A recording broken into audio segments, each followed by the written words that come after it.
Okay, I'm doing a video for the miners who worked in Cynheidre Colliery, although sadly there's not many of them left now.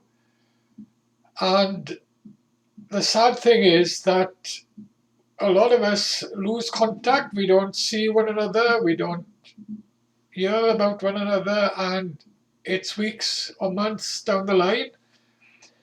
You hear of somebody who worked there in Cynheidre that he's not only dead but buried as well. And this is sad because when Cynheidre was going, and we were all in Cynheidre, we'd be told then if somebody was ill long before they died. And of course, once they died, we'd know straight away. And not only about somebody who worked in Cynheidre, but other people as well. And it is true, I give Scargill his point here. He did say that when the pits close, the communities would split up, and that is true.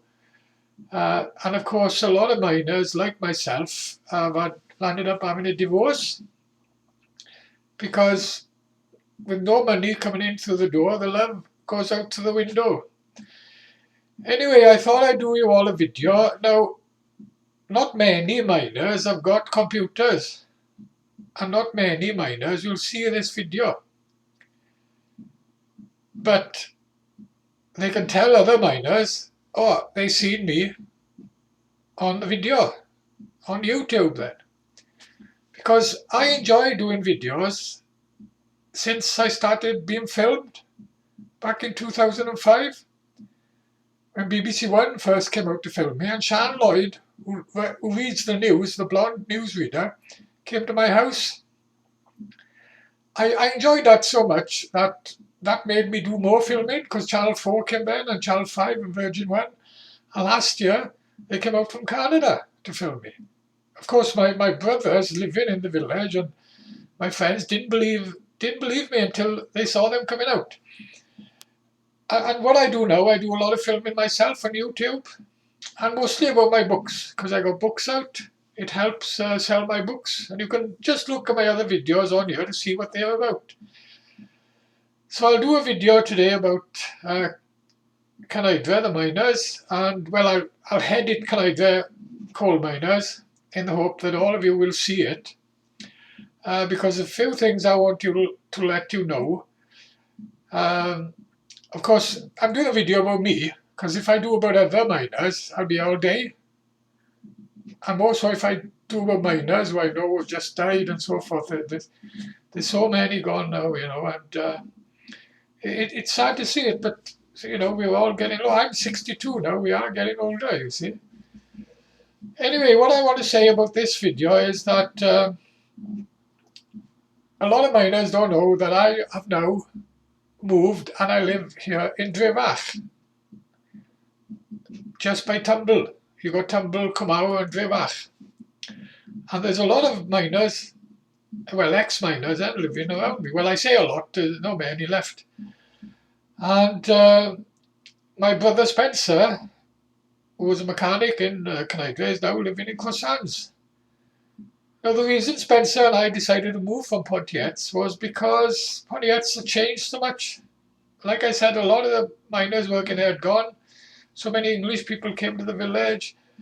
It just went downhill fast, and me and my brother Spencer, we used to love the place. We just landed up not liking it. And I moved here to be near my grandson in Armaford, who I see every day, and he's coming to stay here tonight now. I often get him to stay, and he loves it here because I got an old age bungalow now, and I got to thank Terry Evans in Tumble for helping me get this bungalow. And my grandson only needs to go across my garden. The park is there. He loves the park. He's 8 years of age. Well, he's 9 now this month. And I had a 2-bedroom so that he could come and stay here. And he loves it, the walks and everything. And of course, as you know, I'm a bugger for women. Lots of nice women here. Of course, my brother Spencer had moved to Croissants before me.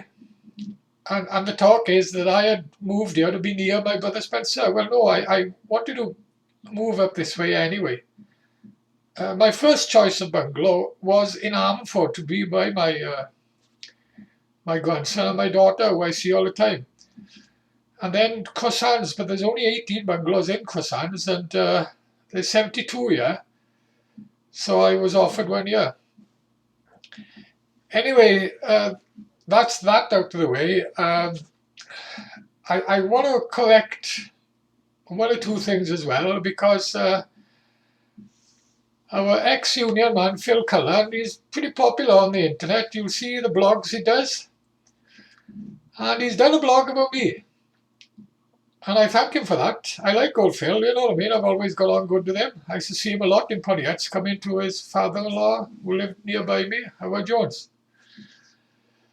But he's got a few things wrong, you know, because he puts in one of his blogs, he can't understand how I was paid for white vibration fingers when I didn't work on a cold face. Now, Phil Cullen doesn't know this, you see, because he doesn't know everything about me. Sadly, he's a victim to gossip. He hears gossip and he picks it up and then he spreads it, not knowing the facts. Well, of course, not his fault. We all do this. We all do the same mistake. We told something about somebody and then we go and say and tell other people. And we don't know for sure if it's true or not. Because I started in Cynheidre in 1967. And I was on the coal face there in 1968, when Phil Cullen was only 11 years of age and still in school. Now, he doesn't know about that because he wasn't there, he was in school. Phil Cullen didn't start in Cynheidre Colliery until the early 70s. By then, I was in my 20s and married.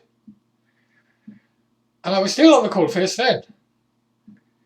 But later on, I had a lighter job driving a locomotive outside the coalface. And that's where Phil Cullen, and not only Phil Cullen, there's a few miners told me, how have you had white fingers when you didn't work on a coalface? Because they remember me later on in years driving a locomotive. They don't remember me earlier on. There's another one, Phil James, he was an overman there. And Phil James was in school when I was on the coalface in 1968. And he couldn't understand, but they don't remember, they weren't there, you see. And another thing, Phil Cullen says that I had £20,000 for white vibration fingers. No, my brother Kevin had £20,000, not me. I only had 3,500. And my daughter was in university and she'd bought a new car at the time because she was working in Vauxhall Garage during the holidays as a student. And she bought a new car with them £5,000 and she smashed it up. So I had to use that money to get her a car because she needed one to go to university. I think so, you know, nothing wrong with Phil Cullen. I like him, look, but he's a victim of gossip. He doesn't get things right, you know what I mean? Anyway, I also want to let you all know that I got my 5th book out now. Just go onto Amazon, type my name, Clive Worth, into Amazon to see my books. And also, look at the video clips of my documentaries on my channel here. And Google me to see more, okay? Anyway, I'll end now. So long to you all, and let's hope I don't get any bad news about any miners who died. And I think what's bad about it is that you know miners well, you know, you used to work with them. And it shocks you then that they're dead and buried and you don't know nothing about it, you know, it's really sad. But I'll give Scargill his due here. It has split up the community. We have lost contact. You know, and we don't know when somebody's dead and so forth. You know, it really is sad. So, but I got to say, I like it here in Drevach. But if I go over Croissants, I see a lot of miners over there, more miners over there than here. But having said that, there's a lot more all over the Gwynedd Valley, well, over Carmarthenshire. in Cynheidre, you had boys from Swansea, everywhere working, and Cynheidre. Ammerford, I see a few in Ammerford, well, the few that's left. Okay,